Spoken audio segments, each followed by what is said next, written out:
بسم الله الرحمن الرحيم حامدا ومصليا ومسلما اما بعد. زما عزت مندو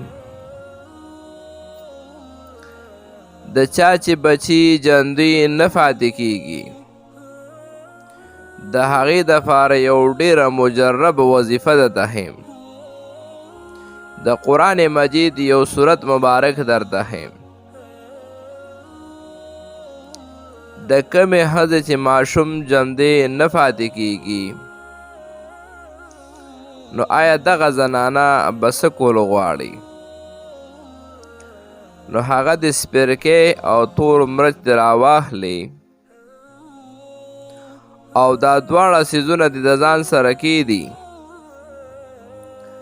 او د ګل فروز باندې د غرمې وخت کې د ماسپښین په وخت کې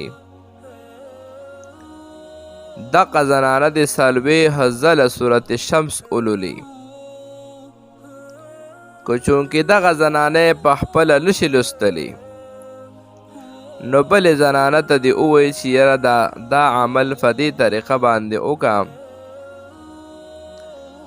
خو دا سورت شمس چې کله لولي اعوذ بالله بسم الله وی او سورت شمس شروع کوي نو دا اعوذ بالله بسم الله نه مخکې به اووه فیرې درود شریف وی او د هغې نه بعد به چې کله سورت شمس ختم شي بیا به اووه بارې درود شریف ووایي. نو په دغه طریقه به څلوېښت ځله سورت شمس ولولي او دا عمل چې پوره کړی شي د هغې نه بعد به دغه زنانه دا مرچ او دا سپرکې دا دواړه به یو ځای پراته وي. د دې زنانه چې کله حمل شروع شي نو د دغه وخت نه واله تر د ماشوم د تی پرې کولو پورې چې کله دې باندې سینې نه کټ کوي او پیپې بندوي تر هغه وخته پورې به دا زنانه د دې استعمال کوي.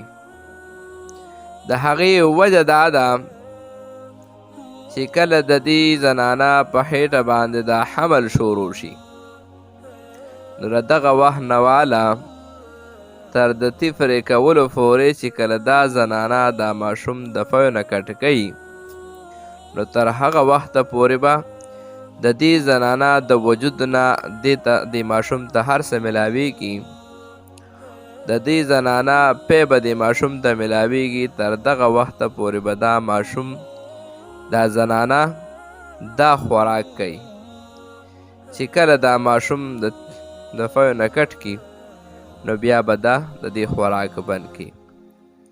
اوس آیا دغه سپرکې او مرچ په څومره دمول غواړي چې دې ته هسې اندازه لګي چې یاره دومره وخته پورې دا کار کوي؟